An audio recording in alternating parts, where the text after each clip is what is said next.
There's a war going on over your PC, DLSS, XeSS, and FSR all fighting it out for supremacy. Okay, in reality it isn't all that epic, but still, which one of those three awesome upscaling technologies should you use? Well, we'll be firing up the best game ever, Cyberpunk 2077, and if you think otherwise you're wrong, to see exactly which one of these is the best, both in terms of performance and the quality it provides. And starting off with just pure frames per second, it looks like we have our winner already, because as much as we like to meme on Nvidia and complain about them, you can't deny that the technology isn't amazing, and nothing else comes close to DLSS, even without frame generation on. And with frame generation on, well, it's just a cherry on top. FSR takes second place, and unfortunately, Intel's still very young XeSS takes a big thrashing and ends up third. Barely better than native performance. However, this is at the maximum quality preset for all three contenders. What about if we don't want max quality? What if we just want as much FPS as possible? Well then, the story stays exactly the same. Though there is actually one surprise. While DLSS with frame generation is still obviously the way to go, FSR at the most performance-oriented preset is actually more efficient than just regular old DLSS. So okay, then that's all pretty obvious then. Just go DLSS if you have an Nvidia card, and if you don't have an Nvidia card, well, tough luck. However, it's not all as simple as it seems, because when we actually examine which of these looks the best, it all becomes a bit more unclear who's the real winner here. For example, look at the Ember sign. Nvidia's contender has some very weird smoothing going on and makes some of the letters almost disappear. Compare that to FSR and XeSS, which both look much better, with the letters being much thicker in appearance. Though in other areas, DLSS completely decimates its competition. For example, in hair, with Nvidia's upscaler being the best at handling the fine details in all the characters' hair, with FSR also displaying a rather good effort, and in XeSS, well, I honestly have no idea what even happened there. Now thankfully, stuff like text readability is actually pretty identical across the board. Just look at that one rather close-up sign. It's pretty much identical in all three upscalers. Even text that's slightly farther away looks pretty much the same across the board, so that is awesome. But when you get to a text that's really far away, to the point of it being rather pixelated even at native, that's when something interesting happens.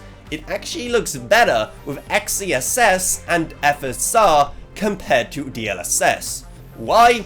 I have no idea, this is all just some voodoo magic to me. And that isn't the only W that Team Blue takes in this round. In fact, foliage is actually one of the biggest strengths.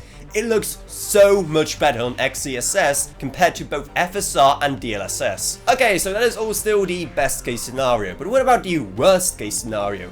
Who handles the best going down to the lowest possible quality levels just so you can squeeze out every possible frame?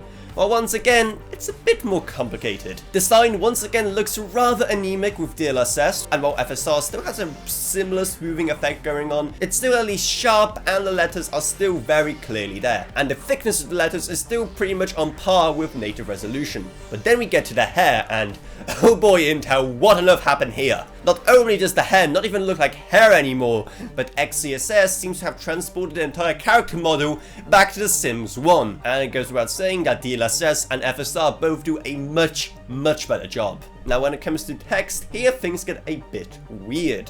XeSS looks pretty fine, and DLSS, while you can still definitely make out the characters, it has this very weird orange glow around it, which I have no idea where that's coming from.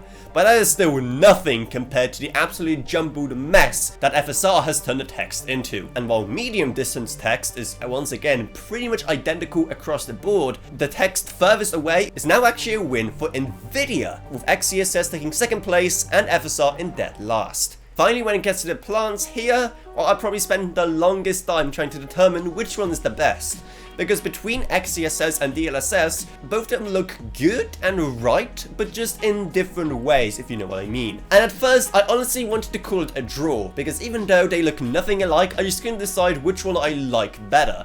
But in the end, DLSS does have some very weird artifacting going on, and it does look almost over-sharpened in some places, so I guess XeSS does take the win in the end. But do definitely let me know which one of these two you personally prefer. Oh yeah, and then there's FSR, which, you know, they tried. So overall, when it comes to actual quality of the scene, it is no easy task choosing between which one of these three technologies is actually the best, with each of them having strengths and many weaknesses. And maybe you already struggle to even see them in this video, though that can also be partly because of YouTube compression being what it is. So if you do want to compare yourself, a link to all the images will be down in the video description below.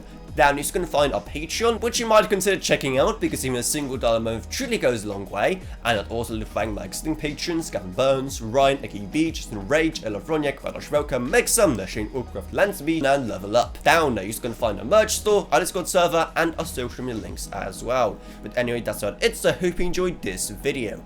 If you did, then remember, subscribe, like, whatever, and I'll see you all in whatever I make next. Goodbye everyone. Goodbye.